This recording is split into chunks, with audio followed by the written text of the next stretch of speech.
Hello साथियों, आप सब कैसे हैं। आप लोग मेरे साथ पढ़ रहे हैं भारतीय अर्थव्यवस्था। भारतीय अर्थव्यवस्था के टॉपिक में हम लोग पढ़ रहे थे मौद्रिक नीतियाँ। मौद्रिक नीतियों का 2 लेक्चर हमने बना दिया है।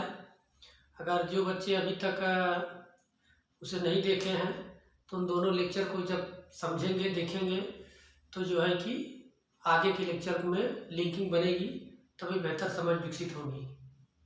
इसलिए ज़रूरी है कि पहले दोनों लेक्चर मौद्रिक नीतियों का देख लीजिए, उसके बाद फिर आगे के लेक्चर को देखेंगे तो ही बेहतर समझ पाएंगे। ठीक है, तो आज हमने इसमें कुछ और टॉपिक बचे हुए हैं मौद्रिक नीतियों के।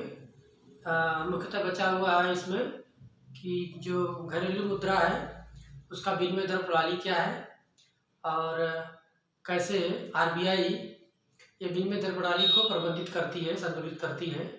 इसको हम आज के लेक्चर में देखेंगे। तो एक बार आगे बढ़ने से पहले हम जो है रिवाइज कर लेते हैं, ताकि आप सबको भी जो है एक बार क्विक रिवीजन हो जाए और फिर आगे जो टॉपिक कवर होंगे उसको समझना और आसान हो जाए। ठीक, देखिए हमने पढ़ा मौद्रिक नीतियों में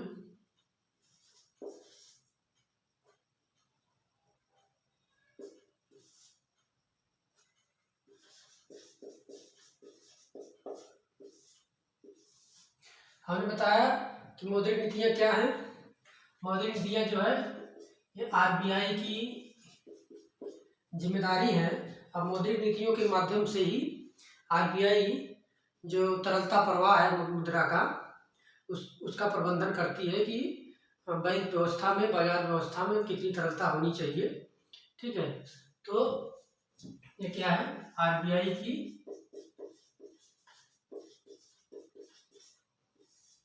जिम्मेदारी है कि जो मुद्रा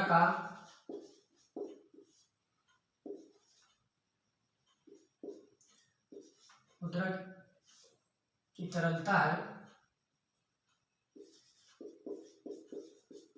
को प्रबंधित करे, कि बैंक व्यवस्था में कितनी मुद्रा सर्कुलेशन में रहे और जिसके माध्यम से, बैंकों के माध्यम से लोगों तक मुद्रा का प्रवाह किस सीमा तक बढ़े या न बढ़े, उसका प्रबंधन जो है आरबीआई करती है। ठीक है, और इसका जो है मौद्रिक नीतियों का हमने बताया 3 प्रमुख उद्देश्य हैं। पहला हमने बताया कि मुद्रा स्फीति को नियंत्रित करना। दूसरा, हमारी आर्थिक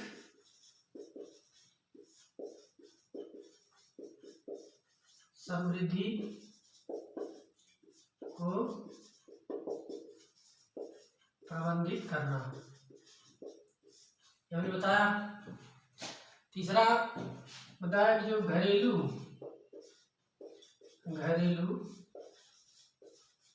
मुद्रा विनिमय दर है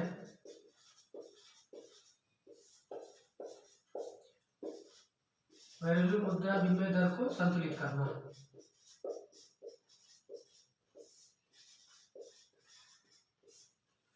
ठीक है, थोड़ा तेजी से हम लोग समझ लेंगे इसको, क्योंकि डिटेल में हमने पिछले 2 लेक्चर में इसके बारे में जो है चर्चा किया है। तो आरबीआई मुद्रा स्फीति पर नियंत्रण कैसे करता है। यदि मुद्रास्फीति अधिक है, मुद्रास्फीति एक परिसीमा से अधिक है, अब इसके लिए क्या एक्शन लेगी आरबीआई, तो आरबीआई मुद्रा प्रवाह को कम करने का प्रयास करेगी। मुद्रा प्रवाह को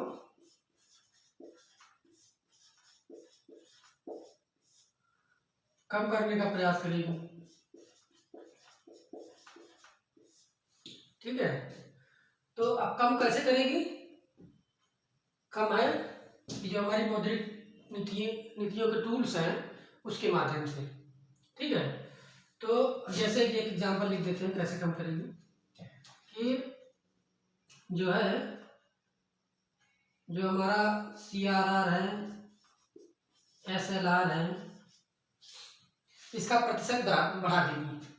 जब प्रतिशत बढ़ जाएगा तो ज़्यादा से ज़्यादा पैसा रिजर्व में चला जाएगा। ठीक है, तो बैंक जो है के पास कम बचेंगे पैसे लोन देने के लिए, तो बाजार में पैसा कम पहुंचेगा, जब इसलिए तरलता पर नियंत्रण लगेगा। दूसरा क्या है, ओपन मार्केट ऑपरेशन के माध्यम से RBI गवर्नमेंट सिक्योरिटी जारी करके बैंक और वित्तीय संस्थानों से पैसा ले लेगी, तो सर्कुलेशन बाजार से कम हो जाएगा। और यदि मुद्रास्फीति कम है पर एक पर सीमा से 4+-2% से, तो ये देखा जाएगा कि अब मुद्रा का प्रवाह बढ़ाना है, तो RBI ठीक इसके विपरीत एक्शन लेना शुरू करेगी। CRR और SLR को के प्रतिशत दर को कम कर देगी और ओपन मार्केट ऑपरेशन में सिक्योरिटी बेच के तरलता का प्रवाह बढ़ाएगी।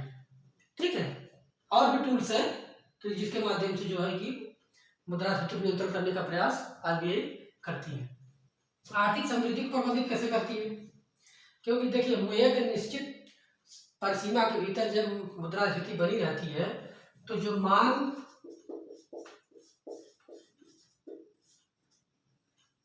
एवं सप्लाई है, आपूर्ति है, ये जो है बनी रहती है।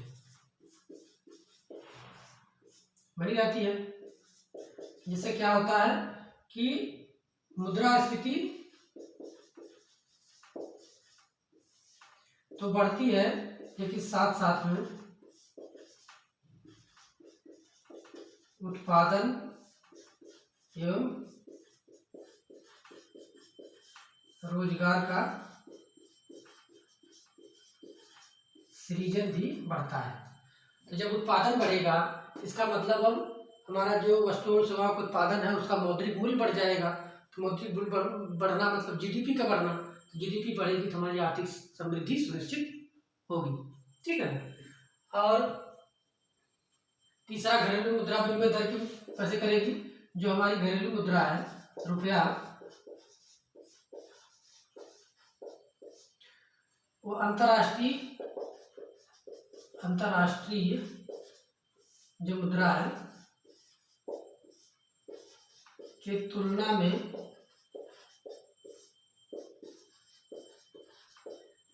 कितना मूल्य रखा जाए,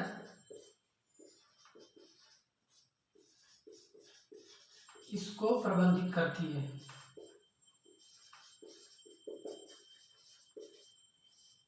$1 अभी कितने रुपए का है।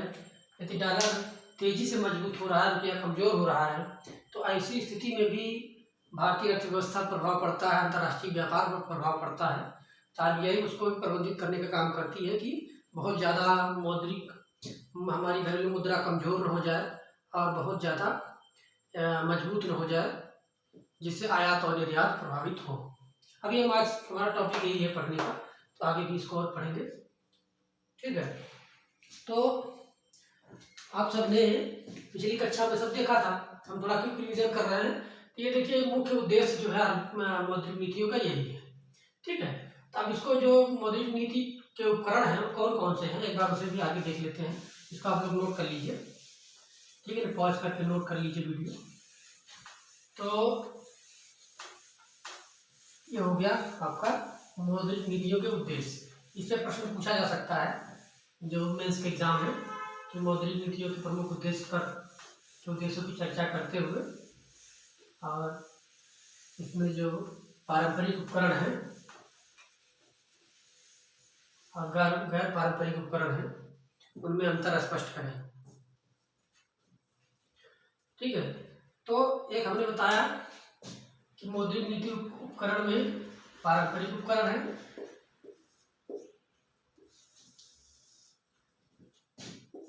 यहाँ हम लिख देते हैं पारंपरिक उपकरण, और यहाँ पे गैर पारंपरिक उपकरण। ठीक। अब पारंपरिक उपकरण में हमने बताया था कि दो तरह के पारंपरिक उपकरण का प्रयोग करती है आरबीआई। एक मात्रात्मक, सबसे ज्यादा इसी का प्रयोग किया जाता है मात्रात्मक का। दूसरा है गुणात्मक। ठीक है। मात्रात्मक में क्या क्या उपकरण प्रयोग करती है? CRR है, SLR है, ओपन मार्केट ऑपरेशन है, मार्जिनल स्टैंडिंग फैसिलिटी है, रेपो रेट है, रिवर्स रेपो रेट है, ठीक है ना, और बैंक रेट है। कोड आप समझ रहे होंगे ना? Cash reserve ratio, statutory liquidity ratio, open market operation, marginal standing facility और repo rate, reverse repo rate, bank rate. ठीक है, ये है। और मुख्यतः यही है, बाकी हमने और टर्मिनोलॉजी बताया था, जैसे गवर्नमेंट सिक्योरिटी का है। ये हो गया आपके मात्रात्मक। गुणात्मक में क्या है? एक हमने बताया था कि आरबीआई बैंकों को नैतिक जिम्मेदारियों का बोध कराती है।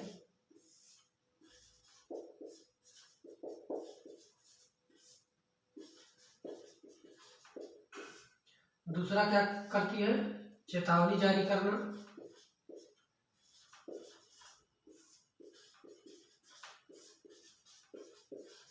तीसरा क्या काम करेगी? कि जुर्माना लगाना। बैंक तभी नहीं मान रहे हैं तो उनके ऊपर जुर्माना लगाना। तो एक बार हम देख लेते हैं इन टर्म को। ठीक है। CRR बताया कि बैंक में जमा राशि का वह हिस्सा जिसे बैंक आरबीआई के पास कैश के रूप में रिजर्व रखता है, वो प्रतिशत मात्रा जो है कुल जमा राशि का CRR कहलाता है। ठीक है। वर्तमान में ये जो 6 जनवरी 2023 तक के आंकड़े हैं, मतलब 31 दिसंबर 2022, ये है 4.5% इस समय CRR है। ठीक है, 4.5% है। SLR 18% है और मार्जिनल स्टैंडिंग फैसिलिटी है 6 बैंक रेट 6.5% है और रेपो रेट है 6.25 है। मार्जिनल स्टैंडिंग फैसिलिटी 6.5% है। रिवर्स रेपो रेट है 3.35%।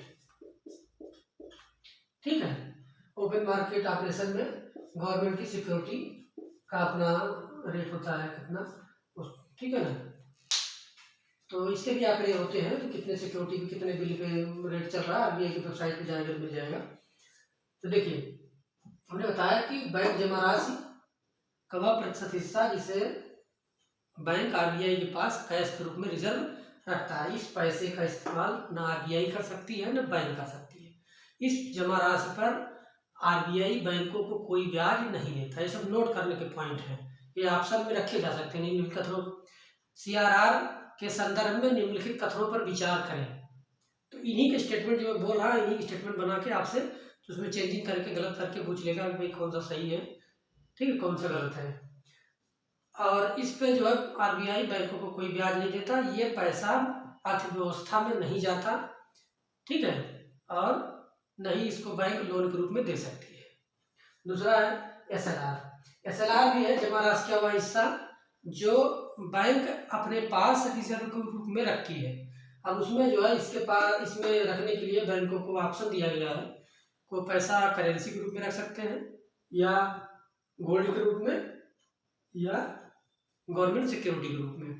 तो अधिकतर बैंकें गवर्नमेंट सिक्योरिटी के रूप में रखती हैं क्योंकि उस पर ब्याज मिलता है और उसी ब्याज का मतलब उससे प्राप्त ब्याज का जो है जिससे कमाई बहुत ज़्यादा बैंकों की होती है, उसी से उनका अपना व्यवस्था चलाई जाती है। और बाकी जो दूसरा मुख्य साधन है बैंकों की आमदनी का, वो लोन देना है। ठीक है, ये हो गया। अब देखिए इसके बाद है open market operation. Open market operation में क्या करेगी आरबीआई?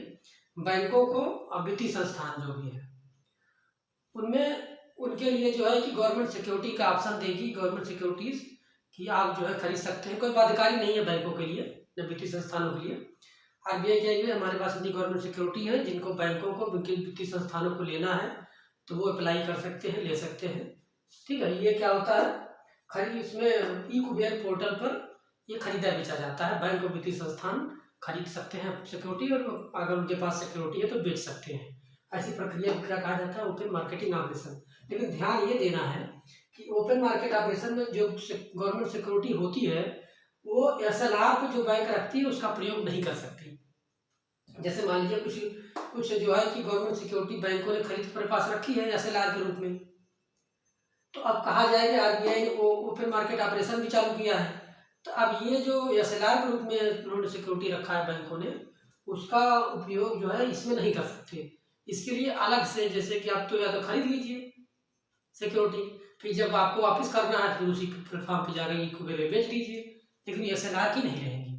एसएलआर वाली जो सिक्योरिटी है उसको हम तो आगे बढ़ते हैं। हम बता रहे थे कि जो है कि जो एसएलआर में गवर्नमेंट सिक्योरिटी रखी हुई है उसका इस्तेमाल ओपन मार्केट ऑपरेशन में नहीं होता।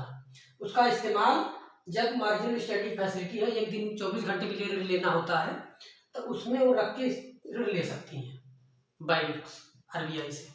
ठीक है, क्लियर। अब हम पढ़ते हैं marginal standing facility. Marginal standing facility है कि जब बैंकों को थोड़ा सा अधिक पैसा लेना हो कर्ज के रूप में आरबीआई से, तत्काल लेना हो, तो जो है उसमें जो है कि बैंक आरबीआई से ले सकती हैं। इसमें भी गिरवी रखना होता है गवर्नमेंट सिक्योरिटी। तो जैसे मान लीजिए जो सामान्य रेट है रेपो रेट 6.25%, इससे 0.5% ज़्यादा ब्याज देना पड़ेगा आरबीआई को, बैंकों को। तो इसका मतलब बैंक जब लेगी ये 24 घंटे के लिए ऋण, तो उसमें जो है ये महंगा हो जाता है और इसमें गवर्नमेंट सिक्योरिटी रखनी पड़ती है। इसमें ये सलाह कि गवर्नमेंट सिक्योरिटी रख सकती है बैंक, इसमें कोई बाध्यता उसके लिए नहीं है, लेकिन ओपन मार्केट ऑपरेशन में नहीं रख सकती। एक क्लियर करना है, अगर ऑप्शन में ऐसा दे दिया तो इसको उलट दिया कि जो है गवर्नमेंट सिक्योरिटी का प्रयोग ओपन मार्केट ऑपरेशन में हो सकता है जो एसएलआर का हिस्सा है, तो गलत हो जाएगा। एमएसएफ में ले सकते हैं। ठीक है, ये अंतर समझिएगा। तो अब देखिए मार्जिनल स्टैंडिंग फैसिलिटी हो गया, ये जो है कि कुल जमा राशि का 3% तक ले सकती हैं। ठीक है, इसमें मैक्सिमम 3% उन्हें बताया था कल, ये भी नोट कर लीजिए 3%। ठीक है, 3% ले सकती हैं। तो इसलिए जो है बैंकों को बड़ी सुविधा हो जाती है कि उन्हें तत्काल रूप में पैसा मिल जाता है। हम जो जमा राशि कर रहे हैं, कब से बात कर रहे हैं, ये एनडीटीएल हमने बताया था। NDTL net demand and time liability, मतलब जो आपका करेंट खाता है, बचत खाता है, प्लस फिक्स डिपॉजिट खाता है, रिकरिंग अकाउंट खाता है, सबको जोड़ दीजिए, हर 14 दिन में गणना की जाती है।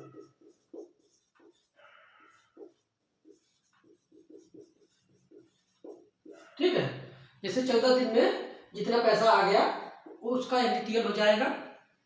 ठीक है, एनडीटीएल हो जाएगा, और एनडीटीएल का ही 4.5%, 18% जो है उसी पे सारे जो है आंकड़े कैलकुलेट होंगे, सारे इनपुट कैलकुलेट होंगे। अब देखिए, अब हम आगे बढ़ते हैं रेपो रेट। ठीक है, रेपो रेट जो है ये क्या होता है कि जब बैंक आरबीआई से ऋण लेते हैं, बैंक आरबीआई से ऋण लेते हैं, तो रेपो दर वह दर है जिस दर पर बैंक आरबीआई से कम अवधि का ऋण लेते हैं। ठीक है, वर्तमान में उसकी दर कितनी है, 6.25% एनडीटीएल का। जितना पैसा लेंगे उसमें, इसमें एनडीटीएल नहीं, जितना पैसा रहेगा उसका जितना लेंगे उसका 6.25% जो है उनको ब्याज देना होगा। इसमें एनडीटीएल का मतलब नहीं है। तो अब जैसे इसमें देखिए, इसमें बैंक आरबीआई के पास गिरवी रखी है, गवर्नमेंट सिक्योरिटी है और एसेट गिरवी रख सकती है, लेकिन उसका जो मूल्य होगा वो 105% होगा। जैसे मान लीजिए 10 लाख रुपया जो है लेना है आरबीआई से लोन, तो जो गवर्नमेंट सिक्योरिटी जमा करेगी बैंक आरबीआई के पास, तो बैंकों का वो गवर्नमेंट सिक्योरिटी कितने के बराबर होना चाहिए, कम से कम 105%। इसका मतलब 10 लाख में 5% और जोड़ दीजिए। ठीक है ना, तो कितना हो जाएगा 5%, 10 लाख का, ठीक है ना। 1 लाख का 5,000, 10 लाख का 50,000, मतलब 10,50,000 रुपये की जो मौद्रिक मूल्य की सिक्योरिटी है, गवर्नमेंट सिक्योरिटी, वो जमा कर देगी गिरवी। और जैसे ही बैंक उसको पे कर देगी, चुकता कर देगी, ठीक है, तो फिर RBI उसको वापस कर देगी, ठीक है ना। तो अब देखिए हो गया repo rate. Reverse repo rate में क्या होता है कि यहाँ पे RBI बैंक से ऋण लेती है। जैसे कि RBI को तरलता सोखनी है तो क्या करेगी, वो जो है कि उन बैंकों से पैसा ले लेगी और उस पर ब्याज देगी कितना, 3.35%। इसमें RBI बैंकों के पास कोई चीज़ गवर्नमेंट सिक्योरिटी गिरवी नहीं रखेगी, जब बैंक लेंगे तभी गिरवी रखेंगे, ठीक है ना। इसमें देखिए जो अंतर होता है रेपो रेट और रिवर्स रेपो रेट का, यही अंतर जो है RBI का प्रमुख आय का स्रोत होता है। इसी से हमने बैंक दर बताया था। बैंक दर क्या है? बैंक दर वर्तमान में इसका प्रयोग जो जुर्माना RBI बैंकों पर लगाती है यदि मौद्रिक नीतियों का अनुपालन न करने पर, तो जुर्माने के तौर पर इसको देखा जाता है कि इस दर पे ही बैंक जुर्माना लगाती है, मतलब सॉरी RBI बैंकों पर जुर्माना लगाती है। जैसे CRR का अनुपालन नहीं कर रहे हैं, कितना रखना है, SLR का नहीं कर रहे हैं, अगर RBI को पता चलता है कि आप ऐसा नहीं कर पा रहे हैं मौद्रिक नीतियों का अनुपालन, तो दंड देने के लिए इस बैंक दर पर ही वो जो है जुर्माना लगाएगी। पहले जो है कि बैंक रेट का जो प्रयोग होता था वो लंबी अवधि के ऋण देने के लिए होता था, ठीक है ना। आप मात्रात्मक उपकरण समझ गए। हमने बताया था कि गुणात्मक में कि नैतिक जिम्मेदारियों को बोध कराती है। पहले देखिए भाई आपकी जिम्मेदारी है कि ऋण देना ऐसे लोगों को जिनको जरूरत है। आप जो है इसको मोनोपोली न करना, या कुछ लोगों को ऋण दिए जा रहे हैं, ऋण का वितरण भी सभी क्षेत्रों में पहुंचना चाहिए ताकि समग्र विकास सुनिश्चित हो। अन्यथा जो है कि अगर कुछ ही सेक्टर में आप ऋण देंगे तो भी ठीक नहीं है। इसलिए इसके लिए RBI ने कई सारे नियम भी बना रखे हैं कि आपको प्राथमिक क्षेत्र में 40% देना है, अन्य क्षेत्र में अलग देना है, अब कृषि में कितना देना है, वो सब टारगेट पूरा करना होता है बैंकों को। अगर ये नहीं मान रहे हैं तो फिर चेतावनी जारी करेगी, वार्निंग देगी पहले, और तब भी नहीं माने तो फिर जुर्माना लगाएगी, ठीक है।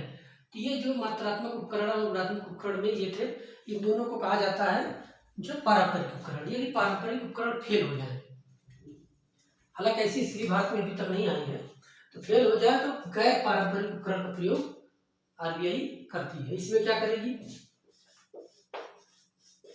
हेलीकॉप्टर मनी, एक को आपने कल बताया था, हेलीकॉप्टर मनी। दूसरा है प्रयोग कर सकती है हेलीकॉप्टर हुवर।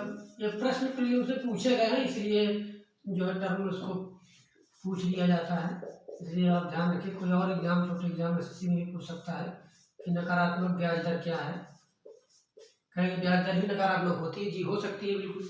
अब देखिए हेलीकॉप्टर मनी का प्रयोग तब होगा जब अर्थव्यवस्था में तरलता संजाल हो, लिक्विडिटी ट्रैप हो। लिक्विडिटी ट्रैप मतलब ये होता है कि पैसा तो है बैंकों के पास, लेकिन उसका प्रयोग जो है कि कुछ वाली जो पॉलिसी है उसके कारण नहीं कर पा रही है। जैसे मान लीजिए जो है मंदी की स्थिति काफ़ी लंबे समय तक बने रहने की संभावना है, तो ऐसे में बैंक जो है लोन नहीं देते, कर्ज नहीं देते लोगों को, क्योंकि कहेंगे लोग उत्पादन तो करेंगे, मांग है ही नहीं बाजार में, तो ऐसे में पैसा डूब जाएगा, तो संशय में रहते हैं, तो पैसा जो है कि बैंक में पड़ा का पड़ा रह जाता है, तो मार्केट में यूटिलाइज नहीं हो पाता, उस पैसे का उपयोग नहीं हो पाता। तो तब भी आप अर्थव्यवस्था को आगे ले जाना है, बढ़ाना है, लोगों के पास पैसे पहुंचाने हैं, तो RBI बैंकों को दरकिनार करके इस कॉन्सेप्ट का प्रयोग कर सकती है कि डायरेक्ट लोगों उपभोक्ताओं को पैसा देना शुरू कर देती है। जो भी कंपनियां हैं उनको, जो बिजनेस करना चाहते हैं उनको, तो पैसा दे सकती है। इसे तरलता का प्रवाह जो है डायरेक्ट प्रत्यक्ष रूप से बढ़ाया जाए। लेकिन यह जब बहुत विकट स्थिति हो और हमारे टूल काम न कर रहे हो तभी प्रयोग हो सकता है, ठीक है ना। प्रोविजन रखा गया है कि ऐसी स्थिति हो तो किया जा सकता है। दूसरा है हेलीकॉप्टर हुवर। हेलीकॉप्टर हुवर मतलब ये विमुद्रीकरण। जैसे मान लीजिए कि जो हमारे पास बैंकिंग व्यवस्था में पैसा है, चाहे CRR का है, SLR का है, अन्य चीजें, उस पर नियंत्रण तो कर सकती है सामान्य टूल से, लेकिन जो पैसा जो है व्यवस्था में नहीं है, जैसे काला धन है, तो उसके लिए कैसे नियंत्रण कर सकती है? नोटबंदी कर दीजिए, तो नोटबंदी या विमुद्रीकरण कर दीजिए तो पैसा ऑटोमेटिक उसमें आ जाएगा, ठीक है ना। ये होता है। और नकारात्मक ब्याज दर होता है कि जब आर्थिक समृद्धि बहुत ही विकट हो, निगेटिव हो, हमारी मांग बहुत कम हो, मंदी या सुस्ती की स्थिति हो, तो ऐसी स्थिति में क्या होता है कि जब पैसा जो है कि मान लीजिए आरबीआई से आपने आरबीआई जो है पैसा ली है बैंकों से, मतलब रिवर्स रेपो रेट के तहत मान लीजिए, तो अब आरबीआई जो है बैंकों को ब्याज में देके कटौती कर लेगी। जैसे मान लीजिए आप बैंक में पैसा जमा किए हो, तो ऐसी स्थिति में जो है बैंक क्या करेगी, ब्याज में देके ब्याज कटौती कर लेगी, तो उसे कहा जाएगा नकारात्मक ब्याज दर। और कभी कभी आपके मूलधन से भी पैसा कम हो सकता है, ऐसी भी स्थिति आ सकती है भाई निगेटिव में जा रही सब चीज़ें, तो पैसा जो है कि अब हम नहीं दे सकते आपको। तो ये सब जो है कि बहुत, जब परिस्थितियाँ अनुकूल ना हो तब गैर पारंपरिक उपकरण का प्रयोग आरबीआई कर सकती है। तो अब देखिए हमने ये सब पढ़ लिया जो है कि अपने उपकरण में, तो ये सब तरलता प्रवाह को नियंत्रित करने के लिए सब की प्रयोग किए जाते हैं, और आप इसे नोट कर लीजिए। तो अब हम आगे बढ़ते हैं इसके आगे। गवर्नमेंट सिक्योरिटी क्या होती है, बॉन्ड किसे कहते हैं, और बिल के रूप में गवर्नमेंट सिक्योरिटी क्या होती है, जो 1 साल से कम की होती है, 1 साल तक या 1 साल से कम, उसको government security in the form of bill कहते हैं, और जो 1 साल से ज़्यादा होती है उनको बॉन्ड कहा जाता है। ठीक है ना। जैसे सरकार को ऋण की जरूरत है, घरेलू ऋण की जरूरत है, तो आरबीआई को जो है गवर्नमेंट सिक्योरिटी दे देगी, तो आरबीआई जो है ओपन मार्केट ऑपरेशन से और ऑपरेशन ट्विस्ट के माध्यम से, जब विकट स्थिति अगर अर्थव्यवस्था में दिख रही है तो कई सारे टूल का प्रयोग करके गवर्नमेंट सिक्योरिटी को बेचती है, उससे जो है पैसा लेती है, उसी पैसे को सरकार को देती है। सरकार जब को लौटाना होता है तो जो है कि ब्याज सहित पैसे को लौटाती है। तो घरेलू स्तर पर ऋण जो है दिया जाता है। जैसे SLR के रूप में गवर्नमेंट सिक्योरिटी बैंक रखना चाहती है, तो गवर्नमेंट सिक्योरिटी बैंक खरीद लेगी और पैसा ये कहाँ जाएगा, सर्कुलेट होकर आरबीआई से सरकार के पास चला जाएगा। तो इस तरह से व्यवस्था चलती रहती है। सरकार डायरेक्ट ऐसे आरबीआई से पैसे नहीं ले सकती, लेगी तो कहेगी आप गवर्नमेंट सिक्योरिटी दीजिए, जितनी गवर्नमेंट सिक्योरिटी दीजिए हम उतने की जो है आपको पैसा देंगे, लेकिन आपको उसमें ब्याज सहित चुकता करना होगा। ठीक है ना। इसलिए व्यवस्था बनी है ताकि हमारी व्यवस्था चलती रहे। पहले कुछ जो है कि 2000 से पहले जो है कुछ ऐसी व्यवस्थाएं बनी थी जिसमें जो है कि यदि हमारा राजकोषीय घाटा बढ़ रहा है तो नोट छाप के जो है कि उसको घाटा कुछ सीमा तक उसको पूरा किया जाता था, मतलब सभी नहीं, मतलब कुछ एक उसकी रिस्ट्रिक्शन थी आरबीआई की। तो उसमें क्या था, उतना पैसा जो है नए नोट छापती थी आरबीआई, लेकिन उसमें महंगाई बढ़ती थी, इसलिए आरबीआई ने व्यवस्था बंद कर दी। ठीक है।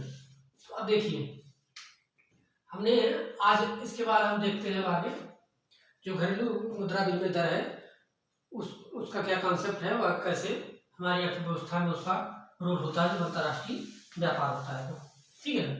अब देखिए हम पहले इसको जानने से पहले पढ़ लेते हैं कि जो आरबीआई है वो डॉलर और अन्य विदेशी मुद्राओं के प्रवाह दर को कैसे नियंत्रित करता है। घरेलू स्तर पर तो करता ही है, आप सब भी जान पढ़ेंगे।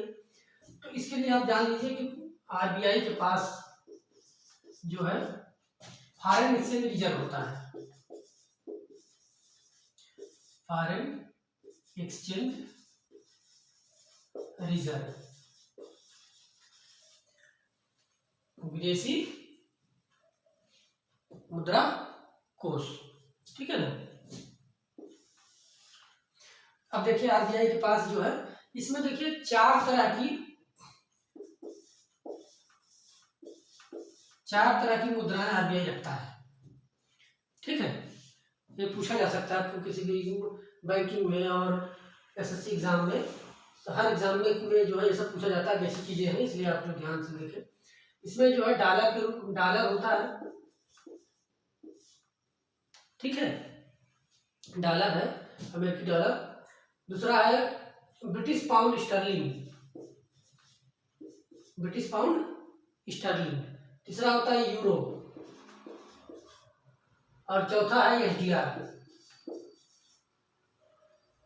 मतलब ये 4 तरह की जो मुद्राएं, अंतर्राष्ट्रीय मुद्राएं, ये जो रखती, गोल्ड भी होता है फाइनेंशियल रिजर्व में। तो लेकिन वो जो है कि हमारे पास इसका मैंने डाटा अभी करंट का डाउनलोड किया है, आप लोगों को नोट करा देते हैं। ठीक है ना। तो जैसे जो एक्सचेंज रेट है, 4 तरह की मुद्राएं जो है इस्तेमाल, नहीं सॉरी इसमें नहीं होता, ये यूरो है और जापानीज येन है, JPY। जापान की जो मुद्रा है येन, इसको ये, ठीक है। तो ये अंतर्राष्ट्रीय मुद्रा है जो जिसपे एक्सचेंज रेट जो है होता है रखती है RBI। जैसे अभी इस समय वर्तमान का आंकड़ा जो है $1 बराबर है, यहाँ लिख लीजिए, $1 बराबर 82 रुपये 21 पैसे है, ठीक है। और एक ब्रिटिश पाउंड स्टर्लिन है 100 रुपया 5 पैसा, ठीक है। एक यूरो का दाम इसमें करंट में चल रहा है 88 रुपये 28 पैसे, ठीक है ना। और एक जो जापानीज मुद्रा है इसकी कीमत है 62 रुपये 35 पैसे, ठीक है। सबसे देखेंगे ब्रिटिश पाउंड का सबसे ज्यादा है इसमें, ब्रिटिश पाउंड मतलब सबसे ज्यादा है, मतलब देखेंगे डॉलर से भी ज्यादा कीमत है ब्रिटिश पाउंड की है। लेकिन इसका सर्कुलेशन बहुत कम होता है, ज्यादा व्यापार डॉलर में किया जाता है, इसलिए जो है इसका आप चर्चाओं में नाम सुनते रहते हैं। तो 4 विदेशी मुद्राओं का इस्तेमाल जो है करती है RBI, ठीक है ना। अब हमारे फॉरेन एक्सचेंज रिजर्व में जो है कि अब ये तो मुद्राएं हो गई, इसमें क्या क्या होता है, एक पहला होता है हमारी जो फॉरेन करेंसी है, विदेशी मुद्रा। अब विदेशी मुद्रा यूनिफॉर्म में हो सकती है, सबसे ज्यादा डॉलर में होती है, ठीक है। और दूसरा क्या होता है, दूसरा है फॉरेन करेंसी हो गई, और दूसरा गोल्ड के रूप में होता है पैसा फॉरेन एक्सचेंज रिजर्व में। तीसरा SDR के रूप में होता है, ठीक है ना। और चौथा जो है हमारा रिजर्व पोजीशन इन IMF, मतलब ये देखा जाता है कि रिजर्व हमारी स्थिति IMF में कितनी है, इसका बजट। लेकिन मान लीजिए इसकी वो नहीं, आपको 3 देखना है बेसिकली। तो जो विदेशी मुद्रा कोष है फाइनेंशियल रिजर्व RBI को, सिर्फ विदेशी मुद्रा होती है, इन 4 फॉर्म में हो सकती है, ठीक है ना। जो है कि गोल्ड होता है, और इस SDR जो होता है, SDR समझ लीजिए इसका फुल फॉर्म होता है स्पेशल ड्रामिंग राइट्स, ठीक है ना। ये क्या है, IMF की क्या है, एक प्रपत्र है, ये करेंसी नहीं होता, ये प्रपत्र है। एक कहिए ये जो है ये पोटेंशियल क्लेम है। जैसे आपके पास SDR का जितना वैल्यू रहेगा आप किसी भी देश में उसको दे सकते हैं, उतनी वैल्यू की चीज उसकी मानी जाएगी, ठीक है ना। तो अंतर्राष्ट्रीय मुद्रा कोष जो है, इंटरनेशनल मॉनेटरी फंड जो है, ये अपना जो लेखा जोखा है SDR में उसको रखता है, ठीक है ना। तो SDR इसलिए RBI भी इसको रखती है। तो विदेशी मुद्रा रहती है, उसमें फाइनेंशियल रिजर्व में गोल्ड रहता है और SDR रहता है, और हमारी जो अंतर्राष्ट्रीय मुद्रा कोष में रिजर्व पोजीशन है, आरक्षित पोजीशन है, उसका डाटा रखता है, ठीक है ना, कितना हमारे पास पैसा है। अब देखिए जैसे मान लीजिए तो आंकड़े देखा जाए तो सबसे ज्यादा इस समय फॉरेन करेंसी है, फॉरेन रिजर्व विदेशी मुद्रा है, उसके बाद गोल्ड है, और उसके बाद में हमारे पास जो है SDR है, फिर ये है, ठीक है ना। अगर पूछा जाए सबसे ज्यादा जो वैल्यू की चीजें रखी गई हैं फाइनेंशियल रिजर्व में, तो विदेशी मुद्रा है, दूसरे नंबर पर गोल्ड है, तीसरे में। अब इसकी वैल्यू चाहे तो लिख लीजिए, मैंने नोट किया था तो नोट कर लीजिए, आपको भी अगर करना चाहे उसे जरूरत नहीं है, वेबसाइट पे जाएंगे डाटा मिल जाएगा आपको। यह है 4,12,000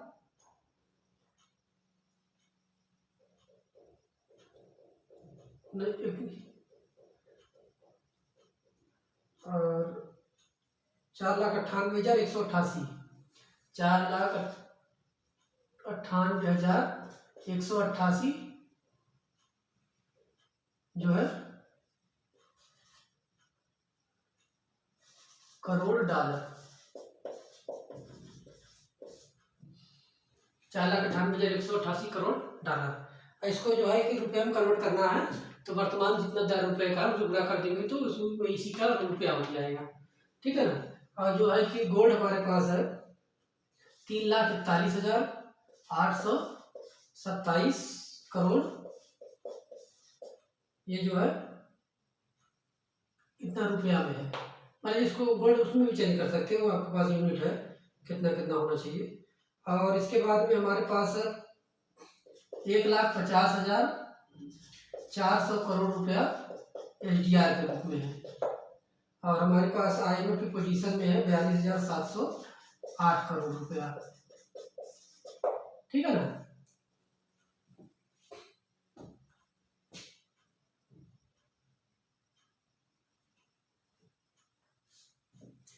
तो आप देखिए ये सब जो है कि वेबसाइट से मैंने भी लिया है अभी, तो आप जो है कि उसको देख के इसको टैली करा सकते हैं, ठीक है ना। अभी आरबीआई की वेबसाइट पे जाइए और जो फॉरेन एक्सचेंज रिजर्व है आपका डाटा भी आ जाएगा तुरंत, ठीक है ना। ये बदलता रहता है, घटता बढ़ता रहता है, तो डाटा आप वहाँ से ले सकते हैं, कोई ऐसा नहीं जो मैंने कहीं बदलता है। तो देखिए अब ये जो फॉरेन एक्सचेंज रिजर्व में आरबीआई ये सब स्टॉक मतलब पैसा उसके पास रहता है, और इसके माध्यम से ही वो बाजार में देखती है कि अंतर्राष्ट्रीय मुद्रा का कितना प्रवाह हो रहा है, मगर मजबूत हो रही है, ज़्यादा अंतर्राष्ट्रीय मुद्रा हमारा रुपया कमज़ोर हो रहा है। तो ये परिसीमा, इसमें भी आरबीआई ने परिसीमा बना रखी है। इस परिसीमा के अगर अंदर रहता है तो आरबीआई कोई हस्तक्षेप नहीं करती, अब मार्केट स्वतः चलता रहता है व्यापार, और जैसे ही इसमें बहुत बदलाव लगता है या तो उसमें आरबीआई फिर अपने जो है कि फिर उसमें प्रयास करना शुरू कर देती है, ताकि जो है हमारी जो आयात निर्यात है वो भी संतुलित बना रहे, और साथ में जो है महंगाई पर भी नियंत्रण बना रहे। ठीक है, तो हम आगे देखते हैं कि जो घरेलू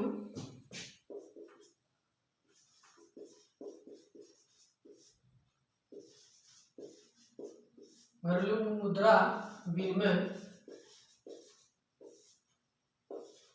दर प्रणाली है हमारी, वो कौन सी है अंतर्राष्ट्रीय मुद्रा के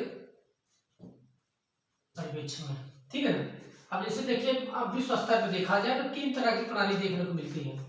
एक है free float system, free float system,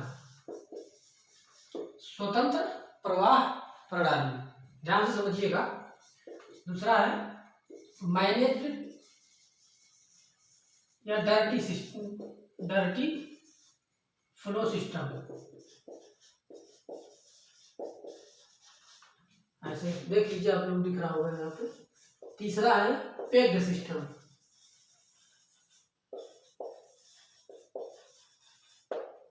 ठीक है ना।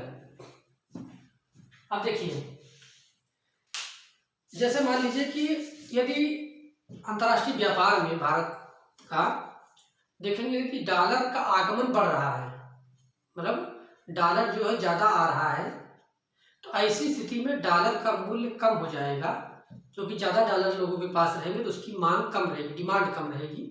ऐसी स्थिति में डॉलर कमज़ोर होगा, ठीक है, और रुपया मजबूत होगा, ठीक है ना। तो अब डॉलर मजबूत हो रहा है, रुपया डॉलर कमज़ोर हो रहा है इस स्थिति में, और रुपया मजबूत हो रहा है। यदि डॉलर का पलायन तेजी से हो रहा है, मतलब बाहर तेजी से डॉलर जा रहा है विदेशों में, तो ऐसी स्थिति में कहा जाएगा कि डॉलर क्या हो रहा है, मजबूत हो रहा है, रुपया कमज़ोर हो रहा है, ठीक है ना। अभी हम बताएंगे डायग्राम बना के, तो समझ में आपको आएगा। अब देखिए, तो ये हमारी जो घरेलू मुद्रा की विनिमय दर प्रणाली है, उसे अंतर्राष्ट्रीय स्तर पे 3 सिस्टम पाया जाता है। जो फ्री फ्लोट सिस्टम है, ये जो है कि विकसित देशों में प्रयोग होता है इसका। इसमें जो भी मुद्रा है, अंतर्राष्ट्रीय मुद्रा, उस पर नियंत्रण बाजार का होता है, ठीक है ना। मुद्रा का प्रवाह नियंत्रण बाजार पर निर्भर, बाजार पर छोड़ दिया जाता है, इसमें सरकार कुछ नहीं करती। जैसे अमेरिका में यही व्यवस्था चलती है, ठीक है ना। और दूसरा स्थिति देखिए, जो मैनेज्ड फ्लोट सिस्टम है, प्रबंधित सिस्टम है, ये विकसित देशों में प्रयोग होता है। इसमें सरकार हस्तक्षेप करती है, भारत में आरबीआई करती है। तो अब देखिए, आरबीआई जो है परिसीमा के भीतर आरबीआई ने एक मानक अपना बना रखा है कि कितना डॉलर जो है कि डॉलर और रुपये में कितना एक्सचेंज रेट होना चाहिए, और कितना जो है अगर इससे ज़्यादा कम हो रहा है तो क्या करना चाहिए, और इससे ज़्यादा बढ़ रहा है तो क्या करना चाहिए। जैसे हमने बताया था, महंगाई उसने 4 ± 2% का एक परिसीमा बना रखा है। उसी तरह से आरबीआई ने इसमें बना रखा है। ये विकसित देशों में आप लिख लीजिए, नहीं विकासशील, ये विकासशील देशों में प्रयोग होता है इसका, और ये जो फ्री फ्लोट सिस्टम है विकसित देशों में, ठीक है। और ये पेग सिस्टम होता है चीन में प्रयोग है, अभी बताते हैं आगे। अब देखिए, अब विकासशील देश में जैसे आप भारत यहाँ लिख सकते हैं, तो इसमें क्या होता है, भारत में आरबीआई जब जो है कि डॉलर एक परिसीमा से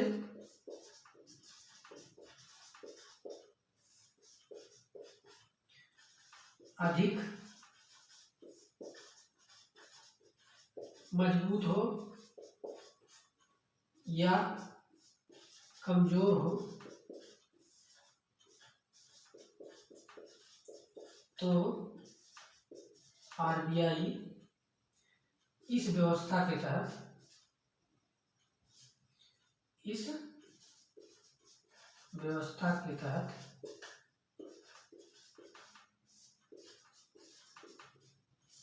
प्रवाह पर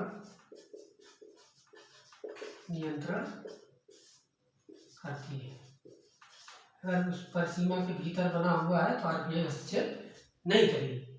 अब यहाँ पे समझिए, अब अभी इसको बताते हैं क्योंकि भारत में वाला इसको हमें पढ़ना है तो ज़्यादा विस्तार से, ठीक है।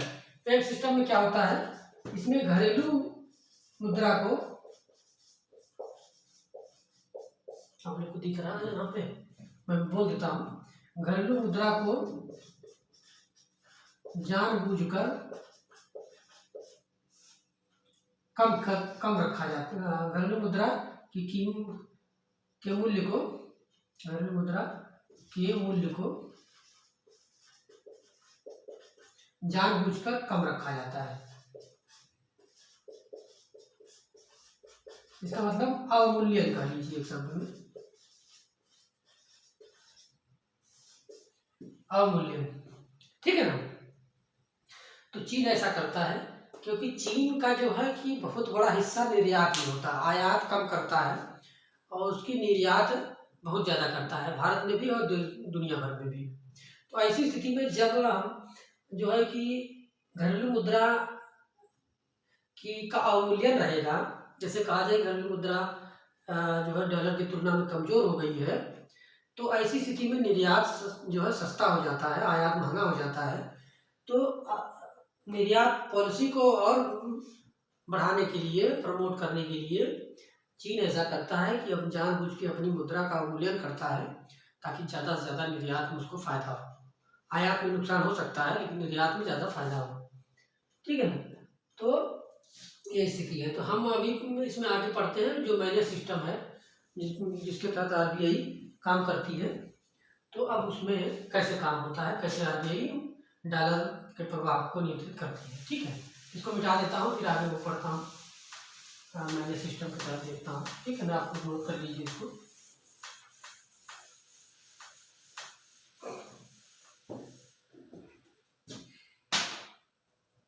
अब देखिए, तो हम यहाँ पे ऐसे आप लोग बना लीजिए, जैसे मैं बना रहा हूँ।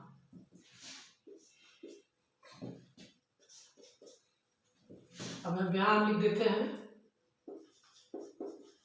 डॉलर की तुलना में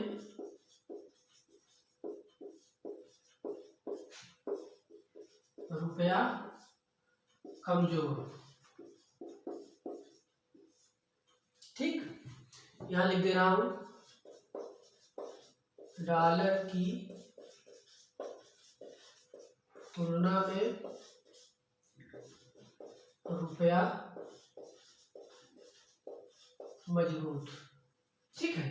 दोनों स्थितियां नहीं लेता हूं। और ये जो है कि यहाँ लिख देता हूं कि ऐसे बना लीजिए, यहाँ पे आप आयात लिख लीजिए, यहाँ पे निर्यात लिख लीजिए, ठीक है। यहाँ भी दो बना लीजिए ऐसे, एक तरफ आयात, यहाँ निर्यात, ठीक है। अब देखिए यहाँ हमने लिखा है डॉलर मजबूत है, रुपया कमजोर है, ठीक है ना। तो डॉलर मजबूत है, रुपया कमजोर है, तो आप देख, जैसे हमने पिछले लेक्चर में समझाया था कि डॉलर कमज़ोर होता है और मजबूत होता है तो क्या स्थिति होती है। जैसे मान लीजिए कि आज से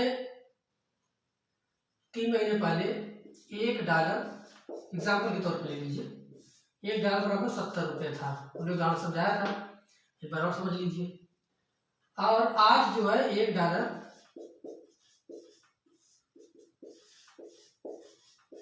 80 रुपये का है। तो पहले इसकी परिस्थिति को हम आयात के संदर्भ में समझेंगे, फिर निर्यात के संदर्भ में, ठीक है ना। जब डॉलर कमजोर है, अभी रुपया 70 था, बस रुपया कमजोर हो गया, रुपये की क्रय क्षमता यहाँ कम हो गई, इसलिए 80 रुपये हो गया। तो ऐसी स्थिति में क्या होगा, जो है कि अब मान लीजिए हमने कोई आयात, कोई सऊदी अरब से या जो है कि हमने अफगानिस्तान से, ईरान से या इंडोनेशिया से हमने कोई वस्तु मंगाई, ठीक है।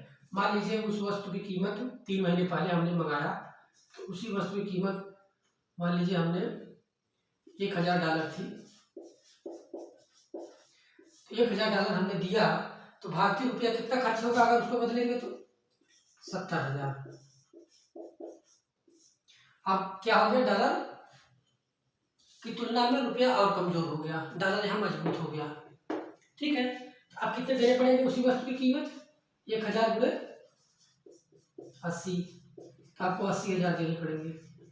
मतलब 80,000 भारतीय रुपया देंगे तो जो व्यापारी कंपनी है, उसको मान लीजिए बाहर से सामान खरीदना है, तो क्या करेगी, 80,000 रुपये देगी, तो उसको $1000 मिलेगा, तो उस डॉलर से वो इंडोनेशिया से वो वस्तु खरीद पाएगी। इसका मतलब क्या हो गया, आयात महंगा हो गया। यदि रुपया कमजोर हो रहा है, डॉलर मजबूत हो रहा है, तो ऐसी स्थिति में क्या हो रहा है, देख रहे हैं, आयात महंगा हो गया, 10,000 महंगा हो गया। डॉलर की कीमत भले है, डॉलर का मूल्य तो बढ़ गया ना, डॉलर का जो है कि रुपये की तुलना में मजबूती आ गई डॉलर में, तो ऐसी स्थिति में जो है आयात महंगा हो जाता है। अब अगर मान लीजिए इसे उल्टा कर दीजिए, 80,000 था, तो अब जो है कि रुपया मजबूत हो गया, 70,000 मिलेगा, ठीक है ना। अब देखिए, ये तो हो गया कि इससे समझ में आता है कि आयात महंगा हो गया, क्लियर, जब रुपया कमजोर होता है, ठीक है, नोट कर लिया। अब दूसरी स्थिति देखते हैं कि अब निर्यात की स्थिति देख लेते हैं। मान लीजिए अब क्या था, इस समय $1 बराबर 70 रुपये था 3 महीने पहले, और अब वर्तमान में $1 80 रुपये का है, ठीक है। तो मान लीजिए अब यहाँ निर्यात सस्ता कैसे हो जाएगा, निर्यात कभी लिख लीजिए सस्ता, कैसे, जैसे मान लीजिए निर्यात मतलब भारत से दूसरे देश में वस्तु जा रही है। अब हमने कोई वस्तु जो है कि अभी हमने बना के सऊदी अरब को बेचा, ठीक है, सऊदी अरब को बेचा, तो मान लीजिए वही $1000 ही मान लीजिए, हमने $1000 की प्राप्ति किया, ठीक है, 3 महीने पहले की बात कर रहा हूँ। अब वर्तमान में जब डॉलर जो है क्या हो गया, मजबूत हो गया, अगर डॉलर 80 रुपये हो गया, तो वो तो $1000 में तो खरीदेगा, $1000 में वस्तु ला देगा, लेकिन वो जो है जब भारत में एक्सचेंज करेगा तो उसको 80 रुपये मिलेंगे, तो यहाँ 80,000 उसको मिल जाएगा। इसका मतलब भारतीय रुपया की प्राप्ति ज़्यादा होगी, तो ज़्यादा से ज़्यादा और जगह लगा सकता है, निवेश कर सकता है। इसका मतलब ये हुआ कि निर्यात सस्ता हो गया, ज़्यादा पैसे की आमदनी हो गई, तो लोगों को मोटिवेट करेगा। ये क्या करेगा, तो निर्यात वाले कालम में लिख सकते हैं, निवेश को प्रोत्साहन मिलेगा, निवेश को प्रोत्साहन मिलेगा। अब विदेशी पर्यटन को बढ़ावा मिलेगा,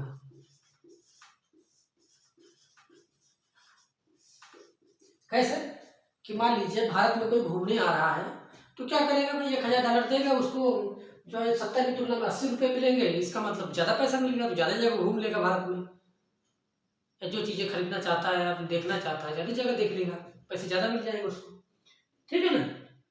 देखिए, इतना समझाने के बाद डाउट नहीं होना चाहिए, आप लोग अपने थोड़ा सा शांत मन से उसको 2-4 मिनट 5 मिनट दिमाग में पहले आने दीजिए कि क्या चीज़ कैसे हो रही है। कोई एक बार व्यवस्था समझ में आ जाएगी तो कभी भूलेगा नहीं कि डॉलर कमजोर हो रहा है, रुपया मजबूत हो रहा है, ठीक है ना। तो अब देखिए, ये हो गया आज का। अब इसकी विपरीत स्थिति देख लीजिए, जब रुपया मजबूत हो रहा है, हमने यहाँ बता दिया ना। अब मान लीजिए अभी क्या था कि रुपया $1 80 रुपये का था, ठीक है, अब कितना आ गया, $1.70 हो गया, मजबूत हो गया। ठीक है, तो ऐसी स्थिति में क्या हो जाएगा, आयात क्या हो जाएगा, यहाँ महंगा था, यहाँ पे सस्ता हो जाएगा, और निर्यात क्या हो जाएगा, महंगा हो जाएगा,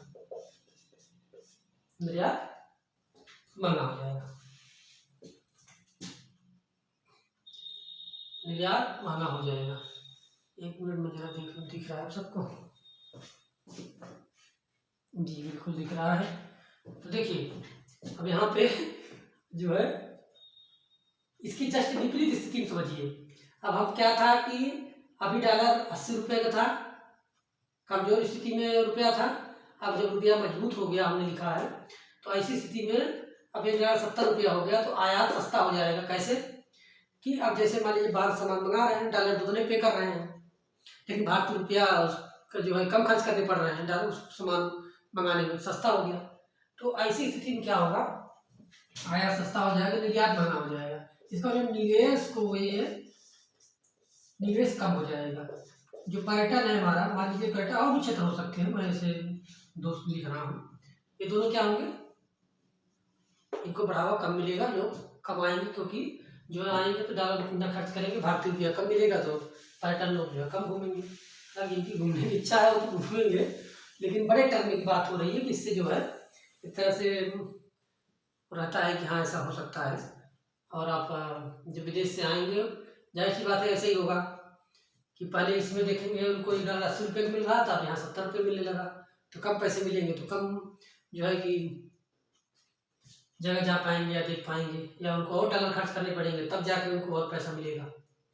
ठीक है ना, तो ये हो गया। अब देखिए इसमें हम और चीज़ें इसमें कनेक्ट करते हैं। देखिए जैसे मान लीजिए अभी क्या है कि जब आरबीआई को लगेगा कि नहीं जो है डॉलर की जो वैल्यू है हमारे घरेलू मुद्रा की तुलना में अगर लगभग परिसीमा के बराबर अंदर चल रही है, तो कोई आरबीआई कोई हरकत नहीं करेगा, कोई उसको नियंत्रण का प्रयास नहीं करेगा। मान लीजिए यदि जो है डॉलर हमारा जो है इतना मजबूत हो रहा है कि परिसीमा से बाहर जा रहा है, जैसे अभी कहा जा रहा है कि $1.82 हो गया है, तो ज़्यादा रुपया कमजोर होता जा रहा है, तो जो है कि अगर आरबीआई को लग रहा है कि इससे हमारा व्यापार प्रभावित हो रहा है, तो ऐसी स्थिति में क्या कदम उठाएगा। ठीक है ना, तो मैं यहाँ पे इसको ये जो एग्जाम्पल वाले उदाहरण इसको नोट कर लीजिएगा, मैं मिटा देता हूँ, बाकी चीज़ें वैसे रहने देता हूँ।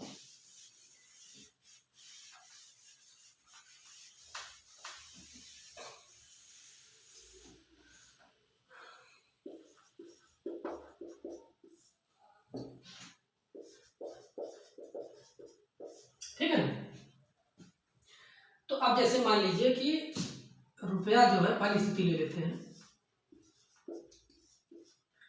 रुपया जो है एक परिसीमा से अधिक कमजोर है। तो देखिए हमने कहा कि आयात महंगा हो जाएगा, निर्यात सस्ता हो जाएगा, तो ऐसी स्थिति में हमें आयात से तो नुकसान होगा, निर्यात से फायदा होगा, लेकिन इनका अंतर इतना ना होना चाहिए कि पता चला कि हम जो है कि आयात वस्तु ज़्यादा कर रहे हैं तो इसमें ज़्यादा खर्चा हो गया, निर्यात हम कम कर रहे हैं तो हमारा व्यापार घाटा बढ़ जाए। तो एक संतुलन बनाने की बात होती है, मतलब कुछ इसमें अगर ऐसी स्थिति है, यहाँ लिख सकते हैं, ऐसे लिख लीजिए आप, ठीक है ना, कुछ लाभ होता है, कुछ हानि भी होती है। एक लाभ में जाएगा तो एक हानि में जाएगा। अब एक को बढ़ा देंगे तो जो है कि हो सकता है उसका लाभ हो जाए, लेकिन दूसरी प्रक्रिया हमारी नुकसान में चली जाएगी। इसलिए कहा जाता है कि ना हम ज़्यादा बढ़ा सकते हैं ना घटा सकते हैं, इन दोनों के बीच में एक परिसीमा जो है लागू रहना चाहिए, ताकि उससे अगर ऊपर जाए तो हम प्रयास करें कम करने का, उससे नीचे जाए तो उसको बढ़ाने का प्रयास करें। ठीक है ना, यहाँ पर लिख सकते हो। वैसे ही अगर ऐसी स्थिति है तो कुछ लाभ होगा, क्योंकि हमने देखा एक से एक में लाभ हो रहा है, एक में हानि हो रही है। हानि मतलब एक नुकसान, कुछ नुकसान, हानि की जगह नुकसान लिख लीजिए। ठीक है, अब देखिए तो रुपया कमजोर है, पहले कंडीशन हमने लिया, दूसरे में हम देखेंगे रुपया मजबूत वाला कंडीशन। ठीक है, तो जब रुपया एक परिसीमा से ज्यादा कमजोर हो रहा है, तो अब रुपये के मूल्य को बढ़ाने के लिए क्या करना होगा। ठीक है, अब यहाँ पे सर्च देख लीजिए। देखिए अब रुपया कमजोर है, हमें अब इसका मतलब जो हमारा डॉलर है उसका प्रवाह कम है भारत में अंतर्राष्ट्रीय व्यापार में। तो अब यह अगर डॉलर का प्रवाह बढ़ा दिया जाए तो ज़्यादा डॉलर लोगों के पास आएगा सर्कुलेशन में, तो उसकी मांग कम हो जाएगी। पहली शर्त क्या है? डॉलर के प्रवाह को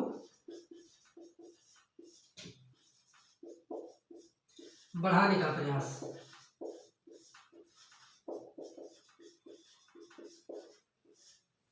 ठीक है, अब डॉलर का प्रवाह बढ़ेगा कैसे? भाई डॉलर ज़्यादा से ज़्यादा आ जाएगा तो सर्कुलेशन में लोगों के पास डॉलर ज़्यादा रहेगा। जैसे कहते हैं भारत में घरेलू मुद्रा ज़्यादा लोगों के पास आ जाए तो महंगाई बढ़ा देते हैं, इसका मतलब उसकी मौद्रिक क्षमता, उसकी क्रय क्षमता घट जाती है, तो सेम स्थिति डॉलर पर भी लागू होगी। भाई डॉलर ज़्यादा हो गया तो लोग डॉलर का प्रयोग ज़्यादा करने लगेंगे, तो ऐसी स्थिति में डॉलर की कीमत घट जाएगी रुपये की तुलना में। तो हमें यहाँ क्या करना है? अगर परिसीमा से बाहर चला गया है तो हमें जो रुपए की वैल्यू है डॉलर की तुलना में एक मेंटेन करना है, भाई 80 से ऊपर न जाए, 82 से ऊपर न जाए, उसको कम करना है। तो क्या करेंगे? डॉलर प्रभाव बढ़ाएंगे। तो बढ़ाने के लिए क्या क्या तरीके हो सकते हैं? ठीक है, अब आप लोग लाइव क्लास में होते तो मैं कमेंट देखता हूँ क्या तरीके हो सकते हैं। फिलहाल जब आप देखें वीडियो तो जरूर लिखें कि आपके मन में ऐसा सुनने के बाद क्या विचार आया। ठीक है ना, मतलब क्या सोच रहे थे आप। तो देखिए डॉलर का प्रभाव बढ़ाना है, तो देखिए यहाँ पे क्या करेगी आरबीआई, जो एनआरआई खाता है, नॉन रेजिडेंट इंडियन है, अगर उनका खाता भारत में है तो उस पर कहे कि बैंकों से ब्याज दर बढ़ा दो।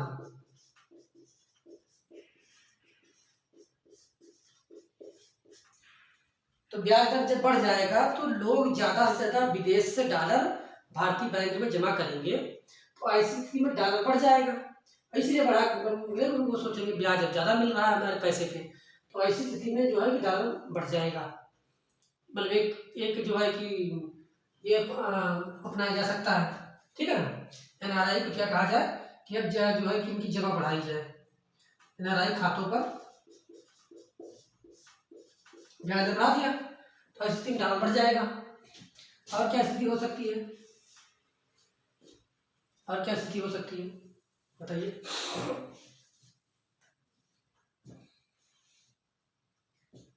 और हो सकती है कि आरबीआई का जो मुद्रा कोष है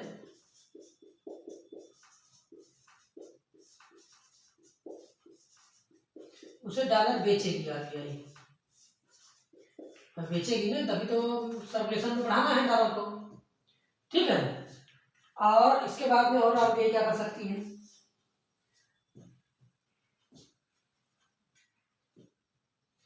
और जैसे हमारे पास जो वाणिज्यिक बैंक है,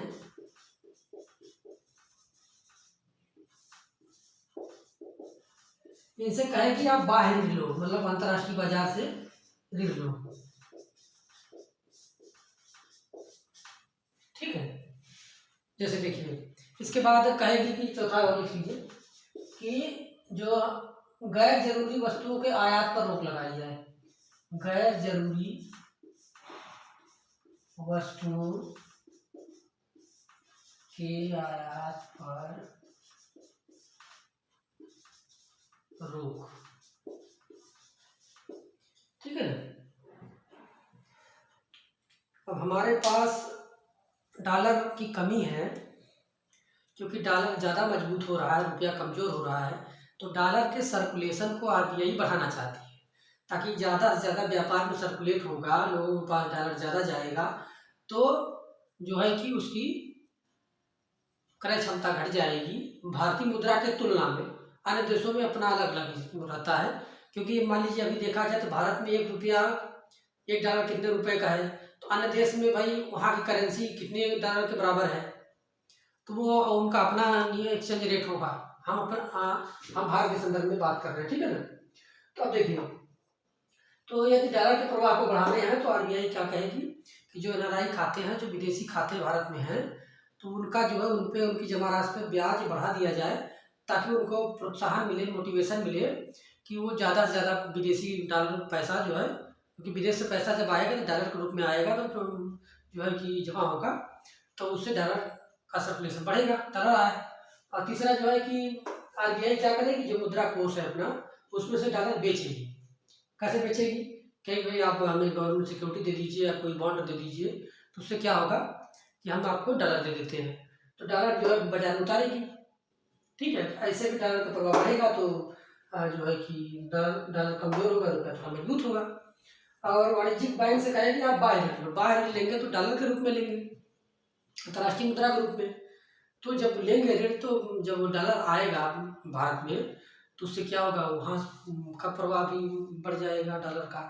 और ऐसी एक और स्थिति हो सकती है कि आयात जो किया जा रहा है, क्योंकि आयात हम करेंगे तो डॉलर पे करेंगे तो डॉलर चला जाएगा, तो हम उसमें से देखें कि गैर जरूरी वस्तुएं हैं उनका आयात पे थोड़ा सा रोक लगाई जाए ताकि डॉलर हमारा कम से कम बाहर जाए, सर्कुलेशन में रहे। तो ऐसी स्थिति में क्या होगा कि डॉलर का प्रवाह जब बढ़ने लगता है और रुपया एक पर सीमा के भीतर मजबूती स्थिति में आ जाता है, जैसे मान लीजिए अभी 80 था, 75 रुपये पा गया, RBI लगता है कि 75 रुपया ठीक है डॉलर बराबर, तो फिर अपने ये सब चीज़ें एक्टिविटी करना बंद कर देगी RBI, कहेगी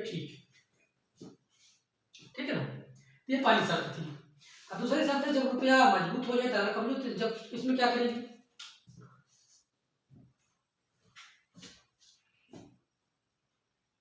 ठीक है ना, यहाँ लिख देता हूँ इस कंडीशन में रुपया जब, तो रुपया एक पर सीमा से ज्यादा मजबूत हो जाए, कहते जब $1 50 रुपये हो गया तो फिर मान लीजिए कि अचानक का जो है कि कम हो जाए, मतलब रुपया मजबूत हो जाए तो हमारा निर्यात इतना महंगा हो जाएगा कि निवेश आएगा ही नहीं। हमें वो भी देखना है कि निवेश भी बाहर से आना चाहिए, FDI भी आनी चाहिए, फॉरेन डायरेक्ट इन्वेस्टमेंट आना चाहिए, क्योंकि बाहर से निवेश आता है तो ज़्यादा से ज़्यादा पैसा खर्च होता है देश में, तो लोगों को रोजगार मिलता है, उत्पादन बढ़ता है, तो ये हमारी आर्थिक समृद्धि सुनिश्चित होती है। ठीक है ना, तो इसलिए कहा जाता है कि जो है एक पर सीमा में बना होना जरूरी है विनिमय दर का। तब यहाँ लिख देते हैं, यदि जो है रुपया यहाँ लिखा हो उसे आप फिर लिख लीजिए कि डॉलर के रुपया जो है मजबूत हो रहा है। तो हमने बताया ऐसे में आयात सस्ता हो जाएगा, निर्यात महंगा हो जाएगा, इसमें भी कुछ नुकसान होगा कुछ लाभ होगा। लेकिन एक बार सीमा से बाहर जा रहा है तो RBI क्या करेगी, रुपये को कमजोर करने के लिए क्या करेगी, अब ज्यादा से ज्यादा रुपये के सर्कुलेशन को बढ़ाएगी। ठीक है, रुपये के सर्कुलेशन बढ़ाएगी तो जो डॉलर ज्यादा, तो डॉलर को क्या करेगी, कम करेगी और रुपये के प्रभाव को बढ़ाएगी।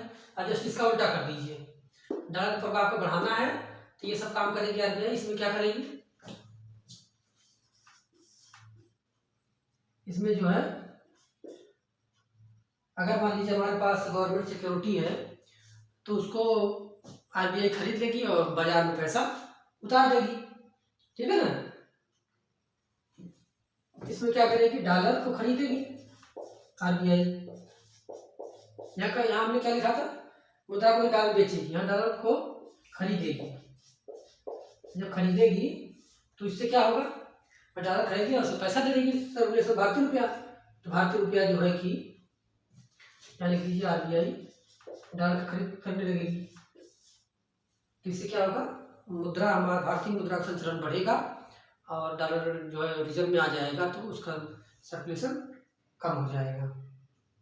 ठीक है ना, तो ये काम करेगी।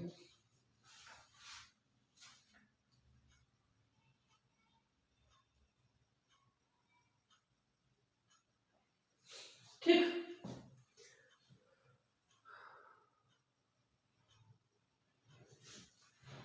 अब यहाँ आगे देख लेते हैं, और डॉलर को खरीदेगी। दूसरा काम मान लीजिए एक हो सकता है, गवर्नमेंट सिक्योरिटी जो है, गवर्नमेंट सिक्योरिटी अगर जो है कि RBI के पास है तो उसको बेचेगी।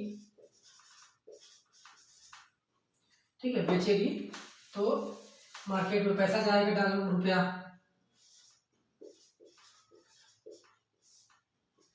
तो इससे भी मुद्रा का प्रवाह बढ़ेगा। ठीक है, मुद्रा का प्रभाव बढ़ेगा।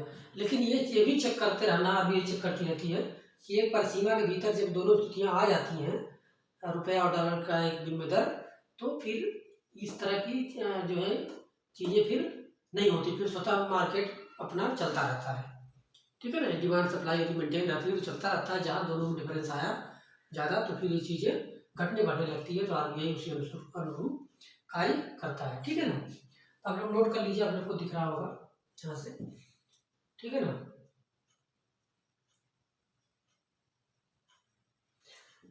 तो इसी तरह से जो है भारतीय जो है एक अंतर्राष्ट्रीय व्यापार होता है, ठीक है ना, और किया जाता है। तो आप सब जो है कि समझ गए होंगे। तो लिख लिया हो तो फिर आगे जो है मिटा दें, मिटाने के बाद फिर थोड़ा सा आगे बताएं, ठीक है। मैं मिटा देता हूँ।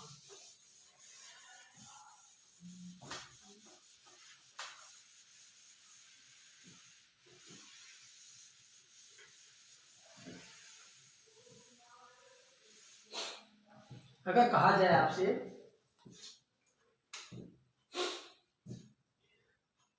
डॉलर की तुलना में रुपए के कमजोर होने की स्थिति में, ठीक है ना, क्या क्या अर्थव्यवस्था में संभावनाएं हो सकती हैं, ठीक है। पहला कथन है कि आयात, ऐसी स्थिति में आयात महंगा होने लगता है और निर्यात सस्ता होने लगता है, ठीक है। ऑप्शन 2, ऐसी स्थिति में जो है निवेश को प्रोत्साहन मिलता है। नंबर 3, ऐसी स्थिति में जो वैदेशिक पर्यटन है उसको बढ़ावा मिलता है, ठीक है। ऑप्शन 4 है कथन 1, 2, 3 तीनों सही हैं, ठीक है ना। इस तरह से 3 स्टेटमेंट बन सकता है। उसी तरह से जब रुपया मजबूत होने की स्थिति में क्या हो सकता है, हाँ, अगर आयात महंगा हो गया, निर्यात सस्ता हो गया, तो ऐसी स्थिति में क्या होगा, महंगाई बढ़ जाएगी।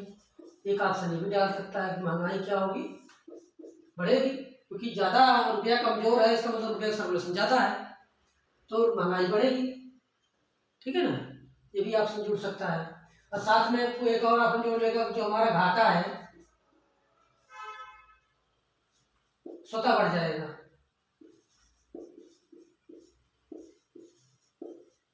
रुपये कमजोर होने की स्थिति में घाटा जो है स्वतः बढ़ जाता है।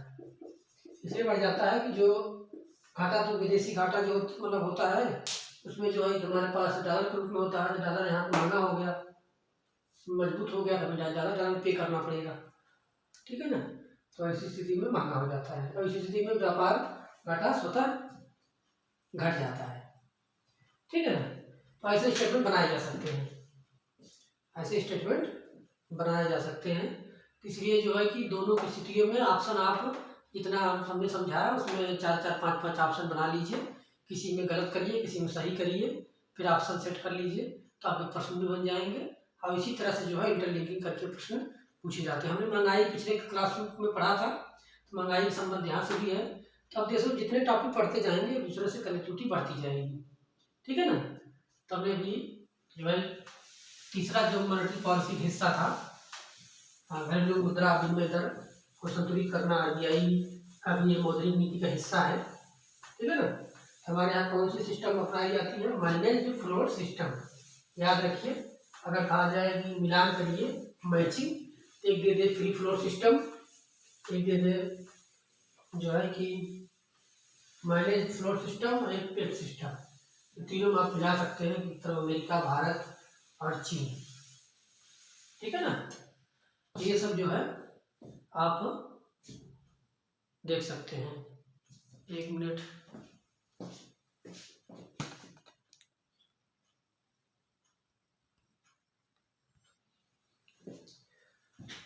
देखिए एक टॉपिक और है इसमें, इसको कहा जाएगा विदेशी विनिमय दर, फॉरेन एक्सचेंज रेट में। कुछ आरबीआई जो है टर्मिनोलॉजी इस्तेमाल करता है अपने आंकड़े में, तो उसको समझ लेते हैं।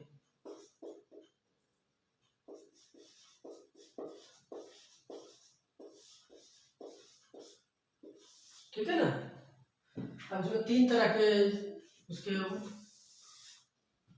नाम आते हैं, ठीक है ना। एक है नॉमिनल एक्सचेंज रेट, नोट कर लीजिएगा आप सब। दूसरा है, इसको कोड में शॉर्ट में लिखते हैं यानी आर, ठीक है ना। और दूसरा है नॉमिनल इफेक्टिव एक्सचेंज रेट, इसको लिखते हैं नियर, NER, ठीक है ना। तो आरबीआई अपने आंकड़े में इस तरह लिखता है नियर, ये होता है रियल इफेक्टिव एक्सचेंज रेट, इसको शॉर्ट में लिखते हैं RER, ठीक है ना। तो ये तो जो नाम है आरबीआई, इन्हीं का प्रयोग करके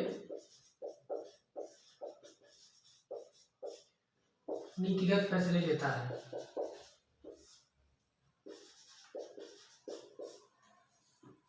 ठीक है ना। नीतिगत विश्लेषण के लिए करता है।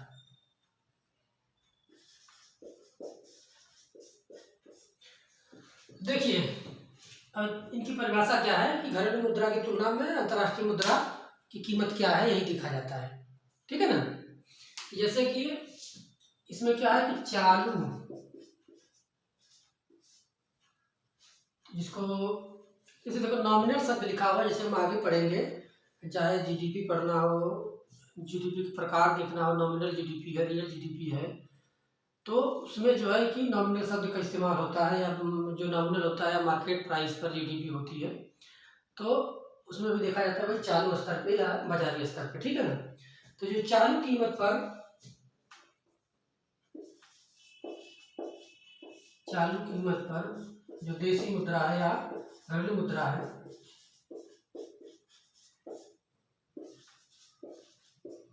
घरेलू मुद्रा की इकाई मात्रा के बदले, इकाई मात्रा के बदले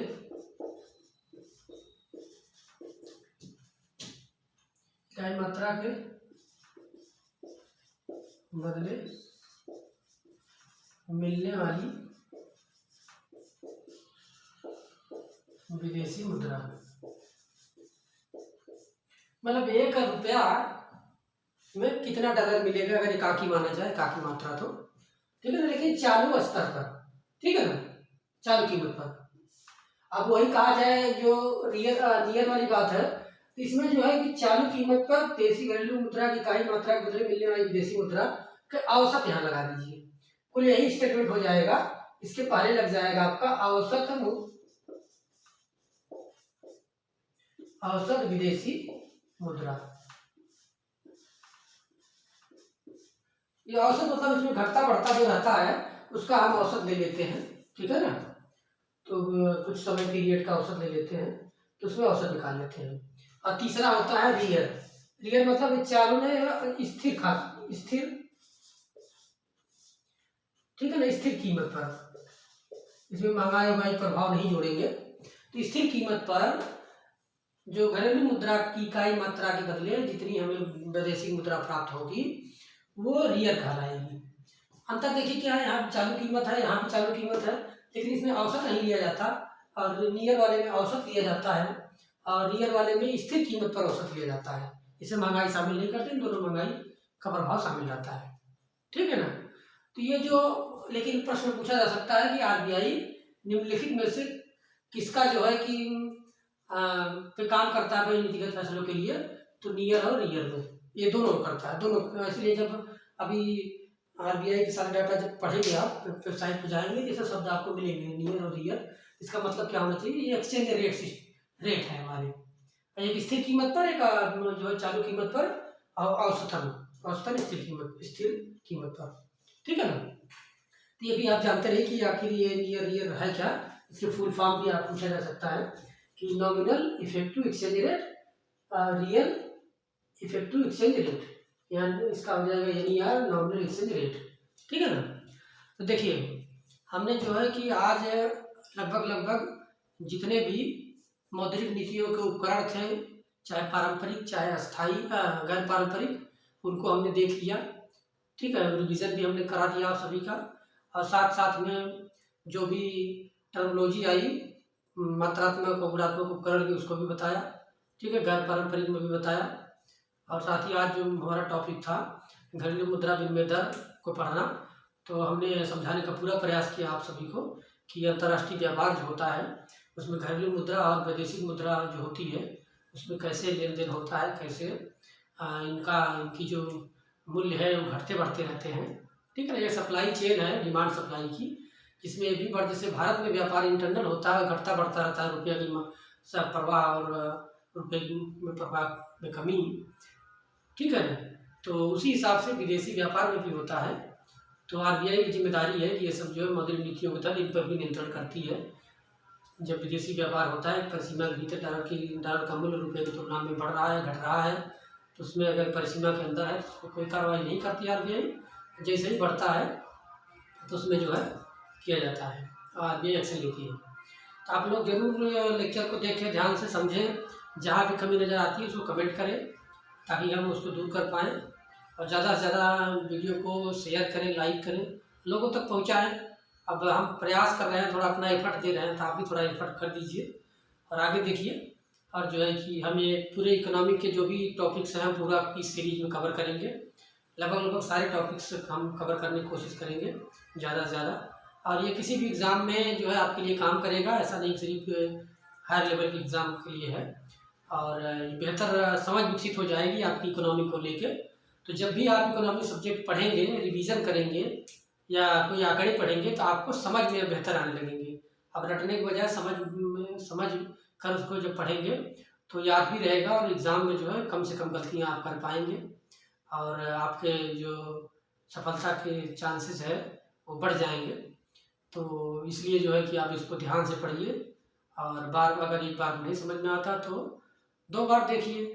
ठीक है, जहाँ पे क्लैरिटी नहीं है वीडियो को आगे पीछे करके देखिए। ठीक है ना। और तो ठीक है, आज के लेक्चर में बस इतना ही, अगले लेक्चर में मिलते हैं। Thank you.